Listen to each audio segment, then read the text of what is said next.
Okay, तो कल हम लोग बात कर रहे थे नेशनल हेल्थ प्रोग्राम्स की, और एक इंट्रोडक्टरी क्लास थी जिसमें हमने देखा था कि क्या क्या नेशनल हेल्थ प्रोग्राम्स हैं हमारे इंडिया में। एक लंबी लिस्ट है और उस लिस्ट में धीरे धीरे करके एक एक करके हम लोग इंशाल्लाह उसको पढ़ेंगे। नेशनल हेल्थ प्रोग्राम्स में जो सबसे पहली बात हमने कही थी कि उसको हमको पढ़ना है, वो था vector borne disease control programme. National vector borne disease control programme जो 3 और 4 में 2003-4 में लॉन्च हुआ। और इसके बारे में मैंने कहा कि ये वो कोई नया प्रोग्राम नहीं था, इन द सेंस कि कोई नई मतलब की सोच नहीं थी। ये पुराने प्रोग्राम को एक साथ इकट्ठा करके इसको vector borne disease, national vector borne disease control programme को बनाया गया। The National Vector-borne Disease Control Program is the program for prevention and control of vector-borne diseases as an integral part of the National Rural Health Mission of India. मतलब जो हमारा national rural health mission चल रहा था, जिसका नाम NRHM हम लोग कहते थे, उसी का ये इंटीग्रल पार्ट था। और पहले से जो कुछ प्रोग्राम चल रहे थे वेक्टर बोर्न डिजीज, जो टॉप की वेक्टर बोर्न डिजीज थी जो परेशानी कर रही थी हम लोगों को, उन वेक्टर बोर्न डिजीजों के प्रोग्राम्स को एक साथ यूनाइट करके वो प्रोग्राम चल रहा था। आप लोग को अगर आवाज नहीं आ रही तब बोलिएगा, अदरवाइज आ रही हो तो बस मैसेज कर दीजिएगा, इट्स ओके। इस प्रोग्राम में सबसे बड़ी चीज थी जो हम लोग को समझना था कि वो वेक्टर्स क्या था। कल इस पे हमने बात की थी कि वेक्टर्स, आपने टर्मिनोलॉजी पहले पढ़ा हुआ, तो वो लिविंग ऑर्गेनिज्म होते हैं जो डिजीज को ट्रांसमिट करते हैं एक जगह से दूसरे, एक होस्ट से दूसरे होस्ट तक। वो होस्ट दोनों एंड पे आपके ह्यूमन भी हो सकता है या दूसरे एनिमल भी हो सकता है। ये एनिमल टू एनिमल भी बीमारी शेयर कर सकता है, ये ह्यूमन टू एनिमल भी कर सकता है, और एनिमल टू ह्यूमन भी कर सकता है। जो कैरी आउट करता है उसमें से हमने फिर आगे पढ़ा था कि जो वेक्टर्स हैं वो किस किस तरह के वेक्टर्स हो सकते हैं, ठीक है। तो उसमें आपने देखा था कि एक वेक्टर जो बाइटिंग टाइप के होते हैं, जो सक करते हैं, यानी खून आपका पिया और उसके बाद आपके बॉडी में इंजेक्ट कर दिया चीजों को। तो कैसे होता है कि इन्फेक्टेड जो होस्ट है उसके अंदर कोई डिजीज है, उसके बॉडी को उसने सक किया, खून लिया, वो खून जो क्या किया कि वो इन्फेक्टेड जाके फिर दूसरे होस्ट में उसने ट्रांसफर कर दिया। तो इस वजह से वो वेक्टर जो है डिजीज ट्रांसमिट कर सकते हैं। जैसे कि मलेरिया में हम लोग मॉस्किटो को देखते हैं, मलेरिया में देखते हैं। लेकिन कुछ वेक्टर्स ऐसे होते हैं जो सिर्फ कैरियर होते हैं, आई मीन कि वो अपने आप में डिजीज में पार्ट नहीं लेते इस तरह से जैसे मच्छर लेता है कि खून सक किया और फिर जो है वो दूसरे में जाके ब्लड में किया। वो मैकेनिकल कैरियर होते हैं। जैसे मान लिया कॉकरोचेस हुए, हाउस फ्लाइज हुए, ये कहीं एक गंदी जगह पर बैठे जहाँ पे डिजीज ट्रांसमिशन का आपको एलिमेंट है, और वहां से इन्होंने क्या किया कि वो उनके पैरों में या बॉडी पार्ट्स में लग गया, फिर इसको इन्होंने ट्रांसमिट कर दिया दूसरी जगह, खाने की चीज पे, पानी के सोर्स पे, या डायरेक्ट आपके उस होस्ट पे जाके पहुंचा दिया इन चीजों को। ये बहुत बड़ा मसला है। 250 तरह के जो फूड बॉर्न डिजीज हैं दुनिया में, जो इस वजह से, इन फ्लाइज की वजह से, कॉकरोचेस की वजह से फैलते हैं, जो मैकेनिकल वेक्टर होते हैं, कैरियर के तौर पे जो वेक्टर काम करता है। उसमें से nausea, vomiting, diarrhoea, malaise, headache, fever. Global जब आप डेथ देखिएगा, इसको डाइजेस्टिव सिस्टम्स की बीमारी बहुत होती है इसकी वजह से। ग्लोबल हेल्थ देखिएगा आपको 19 लाख पर ईयर डेथ होता है इसका। अकेले साउथ एशिया में, साउथ ईस्ट एशिया में आप देखिएगा, यानी जिसमें हम लोग आ जाते हैं साउथ ईस्ट में, उसमें हम लोग को देखिएगा 10 लाख पर साल इससे डेथ हो जाती है इसकी वजह से। एक बड़ी आबादी जो है इस वजह से मतलब की मौत का शिकार हो जाती है, ठीक है। तो इसलिए हम जो यहाँ पढ़ेंगे उसमें जनरली हम ये बाइटिंग वेक्टर्स के बारे में, उनसे जो होने वाले डिजीज के बारे में पढ़ेंगे। वेक्टर्स के बारे में आपने देख लिया कि वेक्टर जो है वो लिविंग ऑर्गेनिज्म है, खास के जो ऑर्थ्रोपोड्स होते हैं, जो छोटे, जिसमें मच्छर वगैरह मारा जाता है, ये फैलाता है डिजीज एक दूसरे से। उसमें आपने मच्छर देखा, उसमें फ्लाइज है, उसमें टिक है, कॉकरोचेस है, ठीक है, बग्स है, ठीक है, सैंड फ्लाइज है। ये सब सारी चीजें जो है आपको डिजीज फैलाती है। एक जो बड़ा फैक्ट है इसके बारे में, वो फैक्ट ये है कि vector borne disease account for more than 17% of death of all infectious disease causing more than 1 million deaths annually. जितनी भी इन्फेक्शियस डिजीज होती है, यानी एक दूसरे से फैलने वाली बीमारियां होती हैं, उसका 17% सिर्फ और सिर्फ वेक्टर बोर्न डिजीज होती है। और 1 मिलियन डेथ एनुअली, यानी हर साल 10 लाख लोग इसकी वजह से मरते हैं। एक बड़ा हिस्सा है जिसमें अंडर डेवलप्ड कंट्रीज में और डेवलपिंग कंट्रीज में, पुअर कंट्रीज में, अफ्रीकन कंट्रीज में, एशियन कंट्रीज में ज्यादा लोग जो है उसमें इसके शिकार बनते हैं। More than 2.5 million people, billion की बात हो रही है, more than 2.5 billion people in over 100 countries are at risk of contracting dengue alone. अकेला जो डेंगू है ना 2.5 बिलियन, 1 बिलियन कितना हुआ, 1 अरब के आसपास हुआ। 2.5 अरब लोग जो है 100 कंट्रीज की आबादी में लीजिएगा, 100 कंट्रीज में 2.5 अरब लोग जो है सिर्फ डेंगू के खतरा से जूझ रहे हैं। आप देखिए बड़ी बड़ी सिटीज आप देखिएगा उसमें भी डेंगू का खतरा आपको पूरी तरह से दिख जाएगा। दिल्ली कितना इसके मामले में, मुंबई, ये सब सारी चीजें जो इवॉल्व कंट्रीज, इंडिया की टॉप की मेट्रो कंट्रीज है, लेकिन डेंगू में हो जाता है मामला उसका बहुत ज्यादा। दिल्ली में आप देखते हैं एपिसोड्स आता है, एपिडेमिक आते रहते हैं बार बार डेंगू के। Malaria causes more than 4 lakh deaths every year globally, most of them children under 5 years of age। सिर्फ मलेरिया आप लेंगे तो 4 लाख जो है दुनिया में लोग सिर्फ मलेरिया से हर साल मर जाते हैं, जिसमें ज्यादातर बच्चे होते हैं 5 साल के। जब हम आगे मलेरिया कंट्रोल प्रोग्राम पढ़ेंगे तो उसमें देखिएगा कि किस तरह से प्रेग्नेंट लेडी को बच्चों को बचाने के लिए अलग तरकीब होती है, मदर के लिए किस तरह से प्रोटेक्शन होता है, वो आगे देंगे। सिर्फ इसके हम इम्पैक्ट बता रहे हैं आपको। अदर डिजीजेस इनको छोड़ दीजिए, मलेरिया, डेंगू, इन सबको। तो चगास डिजीज होती है, चगास जो है ये भी पैरासाइटिक डिजीज है, और ट्रिप्नोसोमा क्रूजी करके एक होता है जिसकी वजह से ये फैलता है। और ये जो जानवर बग जो होते हैं, बग एक अलग किस्म का, उसके फीसिस की वजह से ये ट्रांसमिट होता है, ये भी एक खतरनाक डिजीज है। और इसी तरह से लिशमेनियासिस जानते हैं आप, वो जो फाइलेरिया काउज करता है। सिस्टोसोमियासिस एक डिजीज होती है। सिस्टोसोमियासिस भी आपको इन्फेक्टेड एनिमल या ह्यूमन के फीसेस से या फिर यूरिन से एक दूसरे में फैलता है। या खास के ये सब सहारा एरिया जो है, अफ्रीका, हम लोग जिस एशिया के रीजन में रहते हैं, इस एरिया में, कुछ अमेरिकन रीजन में ज्यादा ये होता है, ठीक है। इससे सिर्फ और सिर्फ जो है hundreds of millions of people worldwide infected होते हैं, ये 3 चगास डिजीज, लिशमेनियासिस एंड सिस्टोसोमियासिस से। Many of these diseases are preventive through informed protective measures। जो सबसे इंपॉर्टेंट बात इसमें है कि ज्यादातर जो डिजीज है वो प्रिवेंटेबल है, यानी इस पे अगर प्रिवेंटिव मेजर्स हम लगा दें तो हम इनको रोक सकते हैं, इन डिजीजों को होने से। ट्रीटमेंट की बात नहीं हो रही है, we are talking about the prevention, यानी प्रिवेंशन का लेवल अगर सिर्फ हम अगर अप्लाई करते हैं सही से इन डिजीजों के लिए तो इनको हम इजी से रोक सकते हैं। इसलिए बड़ा इम्पैक्ट के साथ इनको पढ़ना है, प्रिवेंटिव एस्पेक्ट को खास के ज्यादा पढ़ना है। ये जो पढ़ेंगे जो हम national vector borne disease control programme, पहले उनके बारे में इंट्रोडक्टरी, तो उसमें जानेंगे कि हिस्टोरिकल इंपॉर्टेंस क्या है इसका, एंड इंट्रोडक्शन कि ये कैसे, कब बना, कैसे बना और क्या इसके पीछे स्टोरी रही। उसके बाद विजन क्या है इसका, मिशन क्या है इसका, इस प्रोग्राम को क्यों जरूरत पड़ी इसको लाने के लिए। ऑलरेडी जब ऑनगोइंग बहुत सारे प्रोग्राम्स थे मलेरिया को, फाइलेरिया को, डेंगू को लेके। उसके बाद व्हाट आर द ऑब्जेक्टिव्स, क्या ऑब्जेक्टिव्स है, क्या अचीव कर लेंगे इस प्रोग्राम से हम। कोई भी प्रोग्राम जब लॉन्च होता है तो उसका एक ऑब्जेक्टिव होता है, टारगेट होता है कि किस इस प्रोग्राम की वजह से क्या हम अचीव करना चाहेंगे। जैसे हेल्थ फॉर ऑल एक मिशन आया था WHO की तरफ से, तो उसका टारगेट था कि इस साल में, 20 साल में, 10 साल में, 15 साल में क्या क्या अचीव कर लेंगे। इसी तरह हर प्रोग्राम्स के टारगेट्स होते हैं, ऑब्जेक्टिव्स होते हैं, फिर स्ट्रेटजीज होते हैं कि इसको कैसे लागू किया जाए, इनको लागू करके क्या क्या जो है क्या स्टेप्स होंगे जिसके बल पे हम इसको अचीव कर सकते हैं, इसके टारगेट को। हिस्ट्री पढ़ेंगे तो ये 2003 और 4 में जो लॉन्च हुआ ये प्रोग्राम, तो ये पहले से जो मलेरिया, कालाजार और फाइलेरिया को लेके प्रोग्राम चल रहा था भारत सरकार का, उस प्रोग्राम को मर्ज कर दिया गया, एक साथ ला दिया गया। उस प्रोग्राम 1953 से मलेरिया का प्रोग्राम चल रहा है, उस प्रोग्राम को सबको मर्ज करके एक नया प्रोग्राम लाएगा, national vector borne disease control programme. उसमें अलग से किसी भी डिजीज का ना होके, उसमें 6 डिजीज, पहले तो मलेरिया, फाइलेरिया, कालाजार जोड़ा हुआ इसमें, और उसके बाद उसमें जो जापानीज इंसेफ्लाइटिस एंड डेंगू इसमें ऐड किया गया। फिर 2007 में आके इसको चिकनगुनिया इसमें जो है ना वो जोड़ा गया। क्यों?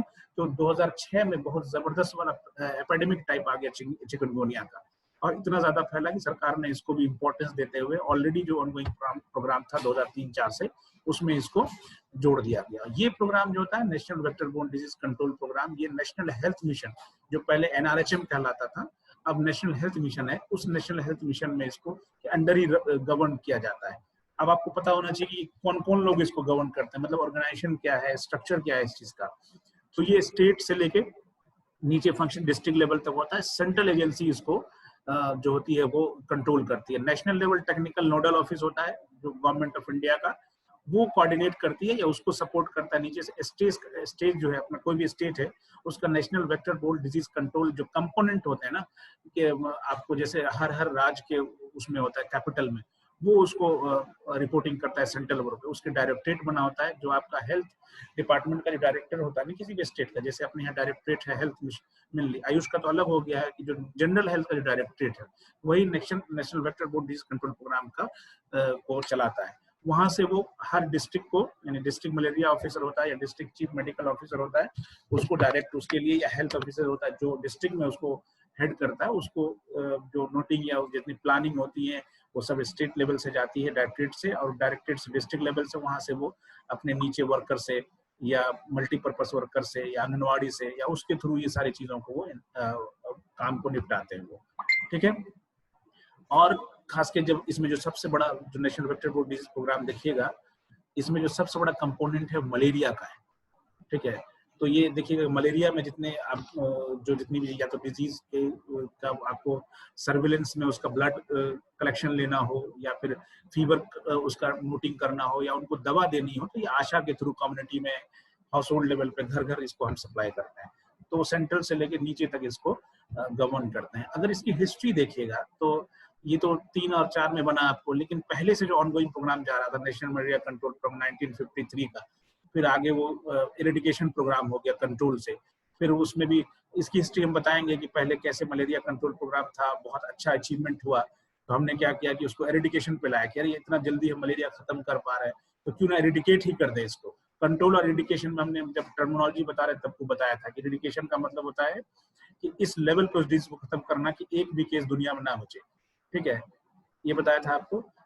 तो इरेडिकेशन की तरफ हम चले गए तो 58 में, लेकिन फिर देखा कि हमारी कुछ कमी की वजह से केस फिर से बढ़ गया, तो 1971 में फिर हम अर्बन स्कीम लाया, अर्बन मलेरिया स्कीम। फिर जो सबसे सक्सेसफुल प्रोग्राम इसका रहा MPO modified plan of operation 1977 में, उसके तहत स्ट्रेटजी को थोड़ा सा जो पहले 4 फेज में बांट लिए थे हम लोग इंटरनेशनल स्टैंडर्ड के हिसाब से उसको चेंज किया, फिर मलेरिया की अलग अलग 10 पॉइंट की स्ट्रेटजी बनाया, फिर मलेरिया एक्शन प्लान आया 1995 में, इनहेंस मलेरिया कंट्रोल प्रोग्राम 1997 में, नेशनल एंटी मलेरिया प्रोग्राम है 1999 में, और 2003 में 2 गलत निकल गया, 3-4 में national vector borne disease control programme में ये मर्ज हो गया।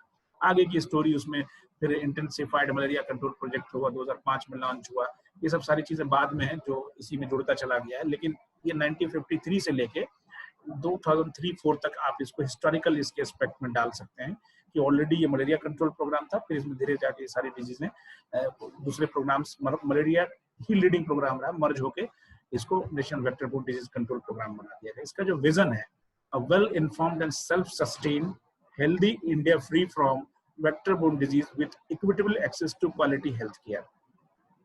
Well informed and self sustain मतलब इंडिया इस डिजीज में खुद अपने आप में जो है वो क्या कहते हैं कि अचीव करे बिना किसी ज्यादा उसके कहते हैं कि इंटरनेशनल सपोर्ट के, अपने आप को इसमें जो है वो कहते हैं कि अचीव इस तरह से कर ले कि नेशन खुद इसको इस पूरे vector borne disease control programme को इस तरह से हैंडल करे कि अपने आप में सेल्फ स्टीम हो जाए कि हमने इसको कंट्रोल करना है। इसकी जानकारी सारे लोगों तक फैली, और की मतलब जानकारी के साथ पारदर्शिता के साथ लोगों को पता हो कि डिजीज कैसे कंट्रोल हो रहा है, इसमें कितनी हमारे बजट जा रहे हैं, किस तरह के प्लानिंग्स हो रहे हैं। मिशन में था an integrated and accelerated action towards reducing mortality, यानी मोर्टेलिटी मतलब the death on account of malaria, dengue and Japanese encephalitis by half and elimination of kalazar by 2010। इसका जो शुरू में मिशन था कि ये मलेरिया, डेंगू और जैपनीज एन्सेफेलाइटिस की वजह से जो डेथ हो रही है ना उसको आधा घटा दिया जाए और कालाजार को 2010 तक हम एलिमिनेट कर दें, ठीक है। एंड एलिमिनेशन ऑफ लिम्फेटिक फाइलेरियालिसिस, यानी फाइलेरिया जो होता है, जो हाथी पांव होता है, उसको 15 तक कर दें। इस मिशन के साथ ये लॉन्च हुआ था। ये अलग बात है कि ये मिशन अचीव नहीं हो पाया, लेकिन बहुत सारी अचीवमेंट्स आई हैं। 100% अचीव नहीं हुआ, हम एलिमिनेट नहीं कर पाए, लेकिन डिजीज को बहुत बुरी तरह से हमने रिड्यूस कर दिया है कम्युनिटी में। ऑब्जेक्टिव्स में इसके टारगेट्स जो थे, उस टारगेट में सबसे पहली चीज क्या थी कि एनुअल पैरासाइट इंडेक्स, वो जब हम मलेरिया पढ़ेंगे तो देखिएगा एनुअल पैरासाइट इंडेक्स क्या होता है, उसको घटा के 1 पर 1000 कर दें, 1000 की आबादी में एक लोग को, और एनुअल ब्लड एग्जामिनेशन रेट इसको बढ़ा दें। यानी ये जो रेट अब ब्लड एग्जामिनेशन ले रहे हैं लोगों का ABER, ये पर 1000 में 10 लोगों का, ये इसको इंक्रीज करना था। और दूसरे एलिमिनेशन। अभी जो नया टारगेट है उसमें ये 2030 तक टारगेट है गवर्नमेंट ऑफ इंडिया का national vector borne disease control programme के तहत कि 2030 तक मलेरिया खत्म कर दें, और कालाजार एंड फिलेरिया 2020 तक खत्म कर देंगे। हम लोग 20 में रह रहे हैं, देखते हैं अचीवमेंट क्या होता है। बहुत ज्यादा रिड्यूस हुआ है कालाजार और फिलेरिया में, लेकिन अभी भी खत्म नहीं हुआ है। To achieve less than 50% mortality, यानी जो मोर्टिलिटी है, डेथ है, वो घटा के 50% कर दें उसका, एंड 25% मॉर्बिडिटी बाय 2020। डेंगू का जो की वजह से जो डेथ होती थी, डेंगू की वजह से लोग के अंदर जो बीमारियां होती थी, जैसे मरता नहीं कोई पेशेंट, लेकिन उसके अंदर डिफॉर्मिटी हो जाती है, that is called morbidity, disease जो सिक्वल छोड़ जाता है। और जो डिजीज की वजह से लोग मर जाते हैं, दैट इज कॉल्ड मोर्टिलिटी। तो डेंगू की वजह से मरने वाली जो डेथ थे उसको 50% घटाना 2020 तक, और उसकी वजह से लोगों के अंदर डिफॉर्मिटी आ जाती थी उसको 25% तक घटाना, ये भी एक टारगेट में था। स्ट्रेटजीज क्या था? स्ट्रेटजी में मतलब कि प्लान, किस तरह से हम इस टारगेट को अचीव करेंगे। Early diagnosis and prompt treatment. अब जब प्रिवेंशन मैडम ने पढ़ाया होगा तो आप लोगों ने देखा होगा सेकेंडरी प्रिवेंशन में, ये सेकेंडरी प्रिवेंशन का पार्ट है, early diagnosis and prompt treatment. Early diagnosis का मतलब जरूरी नहीं कि आपके पास पेशेंट पहले ही आ जाए, बीच में किसी वक्त आएगा कि सिम्टम्स लेके आएगा ओपीडी में, या कहीं भी आप बैठे हुए हैं सर्वेलेंस कर रहे हैं किसी तरह, तो आपको जल्दी जल्दी उसका ट्रीटमेंट करना, वो पता करना है कि कन्फाइम्ड वे में कि उसको कौन से डिजीज है। ठीक है, अब वो डिजीज हो गया, जैसे मलेरिया में आपने पता कर लिया कि थिक स्लाइड बनाया, पता चल गया ब्लड का कि इसको मलेरिया पैरासाइट है, फिर उसको थिन स्लाइड बनाएंगे, पैरासाइट में से कौन सा पैरासाइट है, फेल्सिपेरम है या दूसरा पैरासाइट है। तो इसी तरह से डायग्नोस्टिक टूल को यूज करके जल्दी से हम उसको डायग्नोज कर लें, और फिर जो भी उस लेवल पे उसका जल्दी से उसका ट्रीटमेंट करना है। ठीक है, तो ये प्लान रखा गया। दूसरे, इंटीग्रेटेड वेक्टर मैनेजमेंट। इंटीग्रेटेड मतलब जुड़ा हुआ, कई वेक्टर को, वेक्टर जानते क्या, यहाँ पे अगर मलेरिया की बात लें, फलेरिया की बात लें, फाइलेरिया की, या फिर डेंगू की, इसमें मच्छर है, इन मच्छर को, वेक्टर को मैनेजमेंट का एक इंटीग्रेटेड मैनेजमेंट हो, मतलब कि उसके जितने भी एस्पेक्ट हो मच्छर को कंट्रोल करने के, उन सबको एक साथ लाके हम उस पर हमला करें। ठीक है, ताकि ज्यादा से ज्यादा हम उसको वेक्टर को कंट्रोल कर सकते हैं। आपने पढ़ा होगा ट्रांसमिशन, चेन ऑफ ट्रांसमिशन पढ़ा था, डिजीज का आपने बताया था उस दिन की, आपको होस्ट होगा, फिर ट्रांसमिशन में जिसमें वेक्टर और ये सब चीज काम आएगा, फिर उसके बाद सबसे पहले जो क्या था, एजेंट था, फिर ट्रांसमिशन था, फिर होस्ट था, जो सोर्स आप देख रहे थे। तो इन जगह पे कहीं भी आपको एक जगह इसको चेन को ब्रेक कर देना है। तो एक बहुत बड़ा तरीका होता है चेन को ब्रेक करने का कि आप जो ट्रांसमिशन एजेंट है उसको खत्म कर दीजिए, जैसे मच्छर है उसको खत्म कर दिया आप। ठीक है, एक्टिव केस डिटेक्शन, यानी जो मलेरिया वर्कर है उनको, जो गांव में काम कर रहे हैं, मल्टीपर्पज वर्कर है या मलेरिया वर्कर है, उनसे, उनकी मदद से जो एक्टिव केस है मलेरिया का, कैसे पता चलेगा एक्टिव केस? दो तरह से, या तो फीवर से पता चलेगा, जो फीवर का पैटर्न है मलेरिया का, झाड़ा देके बुखार आना, उससे पता लगाएंगे। या फिर दूसरा तरीका क्या होता है कि उसका जो ब्लड, जो इस तरह के सस्पेक्ट हैं उनका ब्लड लेके उसको टेस्ट करना। जब उसकी स्लाइड बना के टेस्ट कीजिएगा थिक स्लाइड से, तो उसको पता चले। थिन स्लाइड बनता है उसमें, जब आप उनकी अंदर की पैरासाइटिक क्लासेस को पता करना हो, कौन सा वाला पैरासाइट इसमें जो है एक्टिव है। तो किसी भी वजह से आपको एक्टिव केस को जल्दी से अगर कम्युनिटी से निकाल लिया आप, तो क्या होगा कि उससे दूसरे को फैलने के चांसेस कम हो जाएंगे। अब passive case detection, active case तो इस तरह से होगा कि जो वर्कर है उनको आप कहिएगा कि जो मलेरिया वर्कर होता है, जो कम्युनिटी मल्टीपर्पज वर्कर है, कि वो या तो है, आगे जब मलेरिया कंट्रोल प्रोग्राम पढ़िए ना तो उसमें बताएंगे हम किस तरह से मलेरिया में फीवर कैसे जांचते हैं, ड्रग डिपोर्ट कैसा होता है, या फिर ब्लड कलेक्शन सेंटर्स कैसे होते हैं, तो उसमें देखिएगा। तो उसमें यही 4 स्ट्रेटजीज में लाया गया कि पहले early diagnosis, prompt treatment, integrated vector management, यानी कि किसी तरह से जो वेक्टर फैला रहा है उसको मैनेज करके खत्म करना है, एक्टिव केस डिटेक्शन, और दूसरे passive case detection. Passive case detection में वो केस जो आपको एक्सीडेंटली पकड़ा जाएगा, जब आपके क्लिनिक पे आएगा, आपने उसको एग्जामिन करना शुरू किया डॉक्टर ने, तो उस दौरान आपको पता चलेगा कि अरे यार ये तो सीरियस केस है, मलेरिया का लेके घूम रहा है ये। तो ये एक स्ट्रेटजीज थी इस टारगेट को अचीव करने का। जो टारगेट ऊपर है आपका, ये 4 टारगेट को अचीव करने के लिए स्ट्रेटजी थी इस पूरे प्रोग्राम की। ठीक है, national vector borne disease control programme में। आगे जो इसकी सब स्ट्रेटजीज में आया था कि 12-14 स्ट्रेटजीज हैं कि डिजीज को कैसे मैनेज करना है। Insecticide resistant in vector and it's management. एक बार जब आप मलेरिया कंट्रोल प्रोग्राम पढ़िएगा तो उसमें देखिएगा कि जब हम मलेरिया कंट्रोल प्रोग्राम 1953 में चला रहे थे, फिर 58 तक बहुत ज्यादा हम लोग को फायदा हुआ कि केस जो है 80% रिड्यूस हो गया, लेकिन फिर उसके बाद 64 से बढ़ना शुरू हो गया। उसकी वजह क्या थी कि जो इंसेक्टिसाइड हम लोग यूज कर रहे थे वो रेसिस्टेंट हो गया। इससे क्या हुआ कि हम जो पेस्ट था, जो उसको जो छिड़काव करते थे मलेरियल पैरासाइट्स को मारने के लिए, तो वो मर नहीं पाए, तो फिर से रेसिस्टेंट की वजह से डेवलप हो गया, ड्रग सही से नहीं मिल पाता था, और भी फैक्टर है। तो ये एक इंसेक्टिसाइड जो हम यूज कर रहे हैं, वो अब जो लेटेस्ट जोर दिया जा रहा है उस पर कि इस तरह के इंसेक्टिसाइड्स हम यूज करें जो हर्बी मतलब कि हर्ब्स तैयार हो, ताकि ज्यादा उसका नुकसान भी नहीं हो और ज्यादा इफेक्टिव हो। इंटीग्रेटेड मैनेजमेंट में तो सीधा मामला आता है कि बायोलॉजिकल, केमिकल, फिजिकल तीनों आपको एक साथ काम करना है, ठीक है। लेजिस्लेटिव मेजर्स मतलब कि कानून ऐसा बने कि कचरा का, वेस्ट मैनेजमेंट का, फिर गांव में, अर्बन एरिया में किसी तरह से इन चारों तरफ से लेजिस्लेशन घेर ले इन चीजों को। जैसे अभी आप वेस्ट गांव अगर हम फेंकेंगे तो कोई आपको रोकने वाला नहीं है।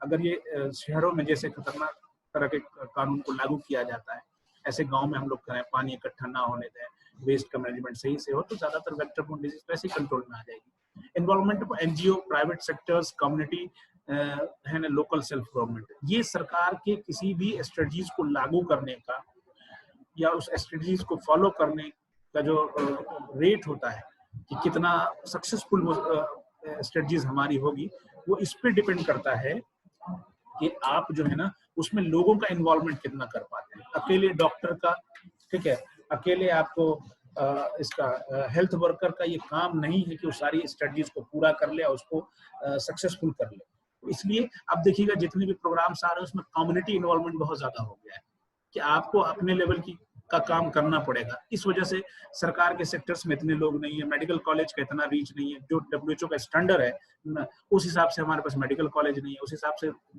आयुष के भी डॉक्टर्स हमारे पास नहीं है, तो उस हिसाब से PSC, CSC, primary health care भी हमारा तैयार नहीं है। तो हम इन चीजों को, बड़े प्रोग्राम्स को लोगों तक पहुंचाने के लिए जरूरी होता है कि जो NGOs होती हैं या प्राइवेट सेक्टर के डॉक्टर्स हैं, प्राइवेट सेक्टर और प्राइवेट प्रैक्टिस बड़ा जाल है इंडिया में और बुरी तरह से वो फैला हुआ है, इस हिसाब से कि अनएथिकल वो गवर्नमेंट के सेक्टर्स के जो प्लान्स है उसको भी हिंडर कर रहे हैं और लोगों के पैसे भी खर्च हो रहे हैं। इसी तरह अलग अलग कम्युनिटीज के लोग होते हैं या पंचायती राज को आजकल जोड़ा गया, देखा होगा सरकार ने, तो उसके थ्रू सारे काम एजुकेशन का और प्राइमरी हेल्थ का ले रहे हैं। तो इस तरह से जब इन्वॉल्वमेंट करेंगे एक बड़े एरिया के ज्यादा लोगों को, तो आपको इसका रिजल्ट और अच्छा आएगा। Quality assurance on laboratory diagnosis, जो लैब है आपका, सरकार के जो लैब है वो क्वालिटी बेस्ड हो, जो अलग अलग लैब को क्वालिफाई करने वाले वो आते हैं, अदारे आते हैं, वो हो, और उसकी अवेलेबिलिटी हो, यानी वो लोगों को एक बार कराने के बाद टेंशन ना हो कि अरे यार पता नहीं हुआ है कि नहीं मलेरिया या फिर फाइलेरिया हमको हुआ ही नहीं। वो इस तरह के टेंशन आपके मन में जब रहेगा तो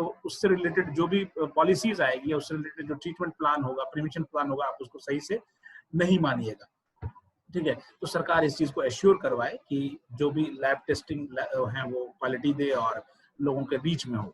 long lasting insecticide treated bat nets, जो मच्छरदानी आप लोग यूज करते हैं ना, तो अब जो मच्छरदानी इस्तेमाल होती है उस एरिया में जहाँ इंडेमिक या पेंडेमिक, एंडेमिक के तौर पे, इंडेमिक वर्ड भी आप लोग जानते होंगे कि continuous presence of a disease in a community, जो कभी भी आपको एपिडेमिक में बदल सकता है, वहाँ एंडेमिक कहलाती है। तो कुछ एरिया है आपको, जैसे कोसी क्षेत्र हो गया, पानी वाला जो एरिया, वहाँ पे बिहार की मैं बात कर रहा हूँ, तो लगातार एंडेमिक होता है वहाँ पे आपको मलेरिया वगैरह या कालाजार, इस तरह की चीजें। तो वहाँ ऐसे एरिया में सरकार जो है ना आपको जो मच्छरदानी भेजती है, जो मॉस्किटो नेट भेजती है, तो वो नेट क्या होता है, पहले से उसको इंसेक्टिसाइड जो होता है उसमें डुबो के उसको भेजा जाता है, ताकि मच्छर जैसे ही उस पर सटे मच्छरदानी पे, उसकी जो केमिकल है, उस केमिकल को जैसे उसके रेस्पिरेटरी सिस्टम पर अटैक करता है, नर्वस सिस्टम पर अटैक करता है, मच्छर बेहोश हो जाता है, मर जाता है। इस तरह की नेट प्रोवाइड होगा, सरकार भेजती है, लेकिन आप अगर देखिएगा तो आपको कभी गांव में, घर में लोगों के पास मिला नहीं होगा। इसी वजह से मिशन हमारा फेल होता है। तो ये भी एक स्ट्रेटजी में था। Improved efficiency and quality of services, जो भी सर्विस आप दे रहे हैं उसकी क्वालिटी ऐसी हो कि वो टाइम पे लोगों को मिले और उसके लिए मतलब लोगों को ज्यादा एफर्ट ना करना पड़े। प्राइवेट स्कूल्स में या प्राइवेट कॉलेजेस में या प्राइवेट हॉस्पिटल्स में लोग क्यों जाते हैं? इसकी वजह यह है कि उनकी क्वालिटी ऑफ सर्विसेज बहुत अच्छी है। आज भी दुनिया की जो सबसे अच्छी यूनिवर्सिटी हार्वर्ड है वो प्राइवेट है, और पूरी दुनिया का 2/3 मैं बता रहा हूँ कि 2/3 जो वेल्थ है, यानी मनी है, पैसा है, वो हार्वर्ड से पास हुए लोगों के अंदर है। वही कहीं ना कहीं उसको गवर्न कर रहे हैं। दुनिया की टॉप की कंपनीज आप देखिएगा तो हार्वर्ड के पास आउट लोग हैं जो उसके CEO बने बैठे हुए। तो क्यों? उनकी सर्विसेज बहुत अच्छी है, क्वालिटी बहुत अच्छी है। गवर्नमेंट सेक्टर में ज्यादातर हम लोग ये करते हैं, कोई प्लान तो ले आते हैं लेकिन उसकी क्वालिटी और उसका फीडबैक हम मैनेज नहीं कर पाते, जिसकी वजह से आप अपने इंस्टीट्यूट को भी देख के पैरामीटर पे देख सकते हैं, इसको तो पता चलेगा आपको। प्राइवेट हमदर्द है आपसे, बहुत अच्छा है।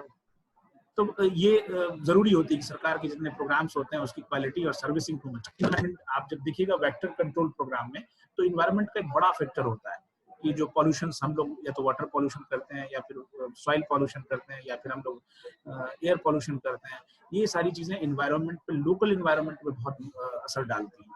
अब तो हम इस दौर में जहाँ ग्लोबल वार्मिंग का मामला चल रहा था, थैंक्स टू कोरोना की, इसने बहुत सारी चीजों को फिर से रीएडजस्ट कर दिया। तो आसपास के इन्वायरमेंट को, पॉल्यूशन को आप ध्यान में रखेंगे तो इस वजह से क्या होगा कि आपके जो वेक्टर का मैनेजमेंट और आसान हो जाए। मॉनिटरिंग एंड इवैल्यूएशन, किसी भी प्रोग्राम का जो इन्हिसार होता है उसके सक्सेस रेट का डिपेंड करता है कि उस प्रोग्राम जो चल रहा है, ऑनगोइंग प्रोग्राम की रिपोर्टिंग, मॉनिटरिंग एंड इवैल्यूएशन, कि आपने देखा कि 3 साल से नहीं चला रहे हैं, 4 साल से चला रहे हैं, 5 साल से चल रहा है, एनुअल रिपोर्ट आएगा, 6 महीने पर रिपोर्ट आएगा, इसका कितना सक्सेस रेट है, हम कितना खर्च कर रहे हैं इस पे, इसका हमको कितना रिटर्न आ रहा है, या फिर ये और इसमें बीच बीच में क्या दिक्कत आ रही है जिसको हम और करेक्शन कर लें तो ज्यादा अच्छे से हम इसको कंट्रोल कर सकते हैं। तो ये सारी चीजें आपको डिपेंड करती है कि जब तक इस प्रोग्राम का सही से आप मॉनिटरिंग इवैल्यूएशन नहीं करेंगे तो आप कोई क्लास के प्रोग्राम का जो सही में इफेक्टिविटी है उसको असेस नहीं कर पाएंगे।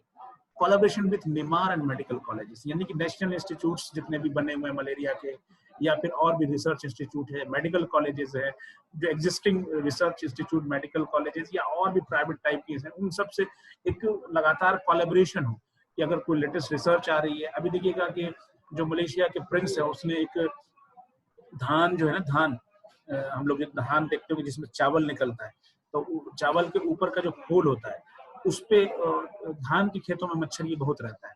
उन्होंने क्या किया, डमी के तौर पे जो ऊपर में भूसा टाइप का होता है जो चावल के ऊपर से निकलता है, वैसा ही है कि इन्होंने फीडिंग तैयार किया मच्छरों के लिए, वो खेतों में उन्होंने फेंक देते हैं, जैसे मच्छर उसको खाता है वो स्टेराइल हो जाता है। ठीक है, तो ये कैसे आया, ये डायरेक्ट कोलैबोरेशन रिसर्च इंस्टीट्यूट या सेंट्रल जो टॉप इंस्टीट्यूट है जो इस पे काम कर रहे हैं लगातार, उससे अगर आपका कोलैबोरेशन होगा तो फिर आप जल्दी जल्दी नए नए टेक्निक्स को, मच्छर मारने के लिए, दवाओं के लिए, प्रिवेंशन के लिए सारे टेक्निक्स को आप अडॉप्ट कर सकते हैं। इंटरसेक्टोरल का कन्वर्जेंस, मतलब कि आपस में जो अलग अलग सेक्टर्स पे काम कर रहे हैं, कोई दवा बना रहा है, कोई प्रिवेंटिव टॉप पे रिसर्च कर रहा है, कोई इसके केसेस को मैनेज कर रहा है, कोई इसका रिकॉर्ड रख रहा है, कोई जैसे आपने फार्मास्यूटिकल है वो इसका इंसेक्टिसाइड बना रहा है, इन सब का एक कोलैबोरेशन होता है कि आपस में आप अपनी चीजों को एक्सचेंज करें और इसको और ज्यादा शार्पन और इनहेंस कर सकें। बिहेवियर चेंज कम्युनिकेशन एक्टिविटीज, लोगों को आपको अभिशाप की तरह नहीं, जो लोग इससे इन्वॉल्व हैं नीचे से लेके गांव के रूट लेवल से लेके इंस्टीट्यूट तक एक पॉलिसी होनी चाहिए और लोगों को एक मत में कहना चाहिए कि हाँ इसको हमको इसके खिलाफ लड़ना है। अदरवाइज नहीं तो आप सारी पॉलिसीज यहाँ से लेके गए और लोगों ने उनको एक्सेप्ट नहीं किया। ठीक है, इसे जो लोग जहाँ पे इनको रिसीविंग एंड पे है, जिनको ये सर्विसेज दी जा रही है, उनको भी कम्युनिकेट ऐसे कीजिए कि उनको लगे कि ये मेरे लिए लोग इतनी मेहनत कर रहे हैं तो हम भी ऐसा रिस्पॉन्स करें। अदरवाइज नहीं क्या होगा, सारी सर्विसेज धरी की धरी रह जाएगी और आप उसको सही से गवर्न ही नहीं कर पाएंगे या लोगों तक इफेक्टिवली पहुंच ही नहीं पाएगा। ठीक है, इसको हमने पढ़ लिया है कि वेक्टर बोर्न डिजीज क्या है। वेक्टर बोर्न डिजीज के बारे में हमने जनरली देखा है कि mosquito, sand flies and ticks, ये बड़े जो आपको आर्थ्रोपोड वेक्टर्स हैं, ये आपको क्या कहते हैं कि डायरेक्ट डिजीज को ट्रांसमिट करते हैं आप तक, और ये बहुत बड़ा रिस्क है कम्युनिटी के लिए। अगर इसको हम सही से कंट्रोल करें, कंट्रोल मेजर में पढ़ेंगे किस तरह से कंट्रोल कर सकते हैं, वैक्सीन जिसका अवेलेबल है वैक्सीन में, फिजिकल मेजर्स में आपको जो विंडोज बन रही है उसमें नेट लगाएं, या फिर फुल स्लीव्स के कपड़े पहने, या जो पानी पे जहाँ रह रहा है उसको हम लोग छिड़काव करके खत्म कर रहे हैं, या फिर जो इजीली अवेलेबल मछलियां कुछ आती हैं जो उसको कहते हैं हम बायोलॉजिकल मेजर्स, उनको लाके आपको छोड़ दिया पानी में, वो उनको खा जाएंगे। और दूसरे, एक तो जहाँ घर रह रहे हैं वहां पे जरूरत होगी, दूसरे ट्रैवल के दौरान बहुत दिक्कत होती है। अब जहाँ ट्रैवल कर रहे हैं वहां भी एक तरह इसका होता है कि 4 दिन के लिए, 5 दिन के लिए जहाँ रुके वहाँ सारे मेजर एक साथ नहीं ले सकते हैं, तो क्या क्या मेजर्स लेंगे इसके बारे में हम बात करेंगे। नेक्स्ट जो हम लोग कल पढ़ेंगे या नेक्स्ट क्लास में पढ़ेंगे, वो पढ़ेंगे हम लोग मलेरिया कंट्रोल।